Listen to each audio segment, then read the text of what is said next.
So ஐடிஎஸ்ன்றது வந்து contraceptive method இந்தியாவில் most அக்செப்டடாக widely accepted மெத்தடாக இருக்குது. ஸோ ஓரல் அட்மினிஸ்ட்ரேஷன்றது வந்து ப்ரொஜெஸ்ட்ரான் ஈஸ்ட்ரோஜன் காம்பினேஷன். ஸோ இப்போ வந்து நம்ம ஈஸ்ட்ரோஜன் காம்பினேஷன் பில்ஸ்ன்றது வந்து மாத்திரை.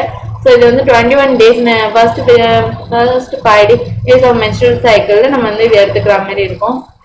ஆஃப் மென்ஸ்ட்ரல் சைக்கிளுக்கு அப்புறமா நம்ம இதை எடுத்துக்கிற மாதிரி வரும். So after gap of 7 days during menstruation ஆகிறது ஏன்னா அதுக்கப்புறமா நம்ம வந்து ரிப்பீட்டடாக சேமாக இந்த மாதிரி எடுத்துக்கும் போது ஒரு ஃபீமேல் வந்து எது வரைக்கும் வந்து அவங்க வந்து கன்செப்ஷன்றதை ப்ரிவென்ட் பண்ண நினைக்கிறாங்க, அவங்களுக்கு விருப்பத்துக்கு ஏற்ற மாதிரி இதை எடுத்துக்கலாம். நெக்ஸ்ட் இது என்ன பண்ணுன்னா இனிபிட் பண்ணும் ஓவியுலேஷனை அண்ட் இம்ப்ளான்டேஷனை வந்து சர்விக்கல் மியூக்கஸோட குவாலிட்டியை ஆல்டர் பண்ணுது. ஸோ அதனால வந்து ப்ரிவென்ட் பண்ண முடியும் ஆர் ரிட்டர்ட் என்ட்ரி ஆஃப் ஸ்பெர்ம்ன்றதை பண்ண முடியுது. ஸோ பில்ஸ்ன்றது என்னன்னா வெரி எஃபெக்டிவ், இது வந்து லெஸர் சைட் எஃபெக்ட் தான். செகண்ட்ன்றது வந்து ஒரு நியூவான ஒரு ஓரல் கான்ட்ரசெப்டிவ். இது வந்து நான் ஸ்டெராய்டல் ப்ரிப்பரேஷன்.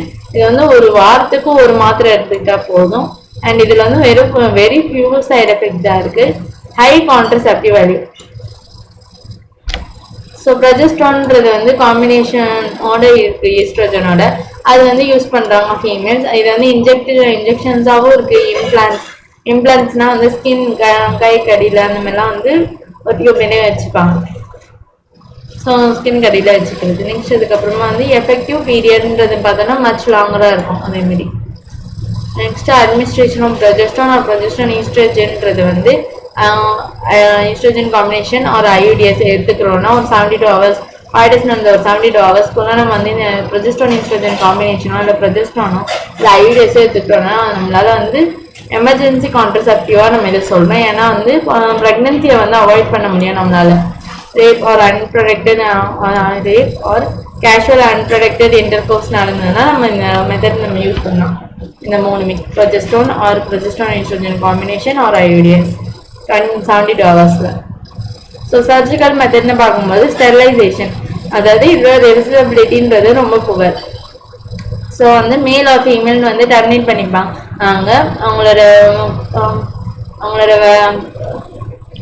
கேமிட் பாஸ் ஆகிற வழியில் ஸ்மால் கட்டிங் ஒரு டைடப் பண்ணுவாங்க. அதாவது சர்ஜிக்கல்ன்றது வந்து பிளாக் கேமிட்டை வந்து பிளாக் பண்ணுறோம். இது மூலயமா வந்து கன்செப்ஷனை நம்ம வந்து ப்ரிவென்ட் பண்ணுறோம். ஸ்டெரிலைசேஷன் ப்ரொசீஜர் என்னென்னா மேல்ஸ்க்கு வந்து வாசெக்டமி, ஃபீமேலுக்கு வந்து டியூபெக்டமி. வாசெக்டமின்றது வந்து ஸ்மால் பார்ட் ஆஃப் வாஸ் டிஃப்ரென்ஸை வந்து ரிமூவ் பண்ணுவாங்க, டைடப் பண்ணுவாங்க. ஸோ ஸ்மால் இன்சிஷன், அதாவது ஸ்மாலாக ஒரு கட் பண்ணுறது, அந்தமாரி ஸ்காட்ரம்லேருந்து ஒரு ஸ்மால் பார்ட்டை கட் பண்ணியோ இல்லை டைடப் பண்ணியோ வந்து அங்கே வந்து கேமிட்டை வந்து போக விடாமல் தடுக்கிறது. நெக்ஸ்ட் டியூபெக்டமினா வந்து ஃபெலோப்பியன் டியூப்பில் கட் பண்ணி ஆர் ரிமூவ் ஆர் டைடப் கட் பண்ணியோ இல்லைனா வந்து முச்சு போட்டோ வந்து ஸ்மால் இன்சிஷன் பண்ணாங்கன்னா அப்போது கேமிட்டை வந்து பாஸ் ஆகுது. ஸோ வெஜைனா மூலிமா இதை வந்து செய்வாங்க. இங்கே மேலுக்கு வந்து ஸ்கோட்ரம் வழியாக செய்வாங்க, இங்கே வந்து ஸ்கோட்ரமில் செய்வாங்க, இங்கே வந்து வெஜைனாவில் செய்வாங்க. நெக்ஸ்ட்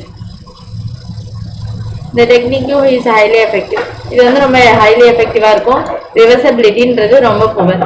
நெக்ஸ்ட்டு கான்ட்ரசெப்டிவ் மெத்தட்லாம் வந்து இல் எஃபெக்ட் என்னென்னா வந்து நாசஸ், அதாவது உமட்டுற மாதிரி இருக்கிறது, abdomen pain, break throw bleeding, irregular menstrual bleeding, even breast cancer, இதெல்லாம் வந்து நாட் பேசிக்லிங்கன் இதெல்லாம் வந்தியான்றதும் இல்லை, அதுக்குன்னு வராமல் இருக்காதுன்னு சொல்ல முடியாது. இதெல்லாம் நம்மளால டோட்டலாக இக்னோரும் பண்ண முடியாதுன்றாங்க. Okay, medical termination of pregnancy, so எம்டிபின்னு சொல்லுவோம். இன்டர்நேஷ்னல் வாலண்டராக வந்து அபோர்ட் பண்ணிக்கிறதுன்னு வாங்களா, அதுதான் எம்டிபின்றது. So induce abortion. So nearly 45 to 50 million of எம்டிபின்றது பர்ஃபார்ம் ஆகுது ஒரு இயருக்கு. So 1/5 total number of conceive ப்ரெக்னன்சின்றது வந்து அபோர்ட் ஆயிடுது அப்படின்றாங்க எம்டிபி பண்ணுறாங்க. ஸோ கவர்மெண்ட் ஆஃப் இந்தியான்றது லீகலைஸ் பண்ணியிருக்காங்க எம்டிபின்றது 1971. சம் ஸ்ட்ரிக்ட் கண்டிஷனோட இதை வந்து அவாய்ட் மிஸ்யூஸ் பண்ணக்கூடாதுன்ற நோக்கத்தோட இதை வந்து ஸ்ட்ரிக்ட் கண்டிஷனோட இதை வந்து லீகலைஸ் பண்ணியிருக்காங்க. ஸோ இந்த ரெஸ்ட்ரிக்ஷன் எதுக்கு இம்பார்ட்டன்ட்னா வந்து லீகலாக வந்து ஃபீமேல் பார்ட்டிசைட், அதாவது பெண் குழந்தைங்கள்லாம் வந்து கருக்கலை பண்ணுவாங்கள்ல, அந்த மாதிரி பண்ணுறாங்கல்ல, அதை வந்து ரெஸ்ட்ரிக்ட் பண்ணுறதுக்காக இது ரொம்ப ஸ்ட்ரிக்டாக வச்சுருக்காங்க ஹைலி இன் இந்தியாவில். எம்டிபி எதுக்காக எம்டிடி பண்றோம்னா எம்டிபி பண்றாங்கன்னா அன்வான்ட் பிரெக்னன்சி ஏதர் அன்ப்ரொடெக்டட் இன்டர் கோர்ஸ்னால வந்து ப்ரெக்னன்சி ஆகிட்டு கன்சீவ் ஆகிட்டாங்க அப்படின்னும் போது எம்டிபி பண்ணிப்பாங்க, இல்லைன்னா அதுக்கு அலௌட் இருக்கு. நெக்ஸ்ட் ஃபெயிலியர் ஆஃப் கான்ட்ரசெப்டிவ், இப்போ கான்ட்ரசெப்டிவ் யூஸ் பண்ணினா அது ஃபெயிலியர் ஆயிடுச்சுன்னும் போது எம்டிபி யூஸ் பண்ணுவாங்க. Next coitus during contraceptive or rape ஏதோ ஒன்று நடந்துச்சுனாலும் ரேப் நடந்ததுனாலும் இதை வந்து எம்டிபி பண்ணுவாங்க. நெக்ஸ்ட்டு என்டிபின்றது வந்து essential and causes in continue pregnancy. இப்போ கண்டினியூவாக ப்ரெக்னன்சி ஆகிட்டே இருக்காங்கன்னா அது வந்து மதருக்கும் ஆபத்து, அது பிறக்க குழந்தைக்கு 2 பேருக்குமே வந்து ஆபத்து. அப்படி இருக்கும்போது எம்டிபி அலௌடு. நெக்ஸ்ட் எம்டிபின்றது வந்து consider ready during first trimester, அதாவது 3 மாதத்துக்குள்ளே வந்து எம்டிபி பண்ணாங்கன்னா அது வந்து சேஃப் 12 வீக்ஸ்க்குள்ளே. செகண்ட் ட்ரைமெஸ்டர் இதே 6 மாதத்துக்கு இல்லைன்னா 6 மாதத்துக்கு ஆயிடுச்சுன்னா வந்து அது வந்து ரிஸ்கர், அதாவது கொஞ்சம் கஷ்டன்ற மாதிரி. அனதர் டேஞ்சரஸ் ட்ரெண்ட்ஸ்ன்னு பார்த்தோன்னா மிஸ்யூஸ். அமினா சென்டிசஸ்ன்றது வந்து அன்பார்ன் பிறக்காத குழந்தையோட செக்ஸை தெரிஞ்சுட்டு அது வந்து பெண் குழந்தை எதுனா அழிக்கிறதுன்ற மாதிரி பார்த்தோம்ல, அது வந்து டேஞ்சரஸ். இந்த அமினா சென்டிசஸ்ன்றது வந்து தப்பாக யூஸ் பண்ணுறாங்க. Sexually transmitted infection, STIs. So infection of disease is transmitted. So இந்த infection or diseaseன்றது வந்து transmit ஆகுது செக்ஷுவலாக, இது வந்து transmit ஆகுது இன்டர்கோர்ஸ் மூலயமா. ஸோ செக்ஷுவலி டிரான்ஸ்மிட்டட் இன்ஃபெக்ஷன்றது எஸ்டிஐன்னு சொல்லுவோம். வெனரல் டிசீஸ்னா விடின்னு சொல்கிறோம். ரீப்ரடக்டிவ் ட்ராக்ட் இன்ஃபெக்ஷன்றது ஆர்டிஐன்னு சொல்கிறோம்.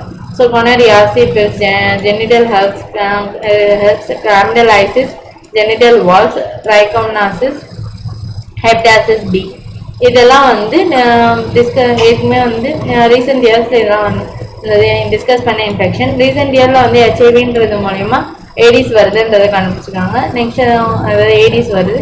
ஸோ சம் காமனாக இது வந்து செக்ஷுவலி டிரான்ஸ்மிட்டட் டிசீஸ்ன்னு சொல்லுவோம் அப்படின்றாங்க. ஸோ ஹெச்ஐவி இன்ஃபெக்ஷன்றது வந்து மோஸ்ட் டேஞ்சரஸ் ஆனது.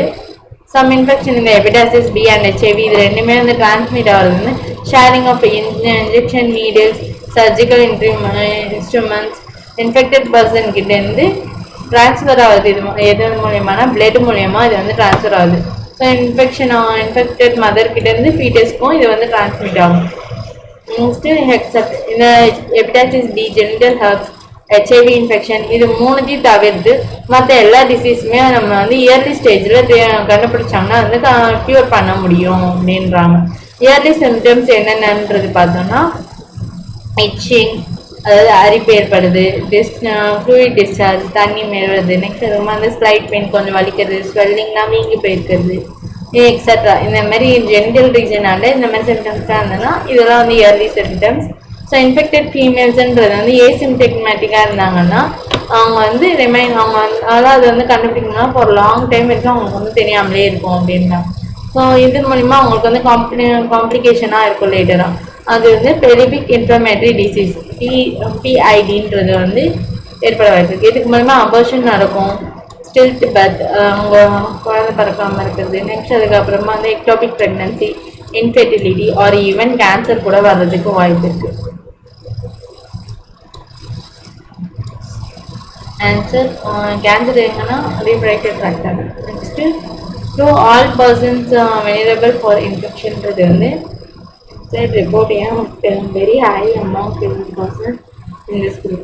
So 15 to 24 இயர்ஸ்ல இருக்க ஏஜ் குரூப்ல இருக்கவங்களுக்குலாம் வந்து இந்த டிசீஸ் வந்து ரொம்ப பரவுதுன்றதை வந்து கண்டுபிடிச்சிருக்காங்க ரிப்போர்ட் மூலிமா.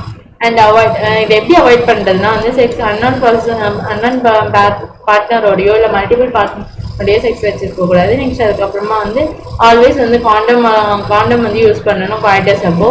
அண்டு எதனா டவுட் வந்ததுன்னா வந்து குவாலிஃபைடான டாக்டர் கிட்ட போயிட்டு இயர்லி டிடெக்ஷன் பண்ணால் வந்து கம்ப்ளீட் ட்ரீட்மெண்ட்டுக்கு வாய்ப்பு இருக்குது அப்படின்றாங்க. ஸோ இந்த டயக்னோஸ் பண்ணலாம் இந்த இன்ஃபெக்ஷன்ஸ் என்னென்னன்ற மாதிரி. ஸோ இன்ஃபர்டிலிட்டினா என்னென்னு பார்ப்போம். ஸோ லார்ஜ் நம்பர் ஆஃப் கப்பிள்ஸுக்கு இந்த வேர்ல்டில் வந்து இன்ஃபர்டிலிட்டின்றது வந்து இருக்குது இந்தியாவில் ஆல்சோ. அண்ட் அனேபிள் டு அவங்களால வந்து குழந்தை பெற்றுக்க முடியாது. ஸோ அன்ப்ரொடெக்டட் செக்ஷுவல் கோஎஃபிஷியன்ட்னால இதை பற்றி படிப்போம். ஸோ ரீசன்றது வந்து மேபி ஃபிசிக்கலாக இருக்கலாம், உடல் ரீதியாக ஒரு கன்ஜெனிட்டல்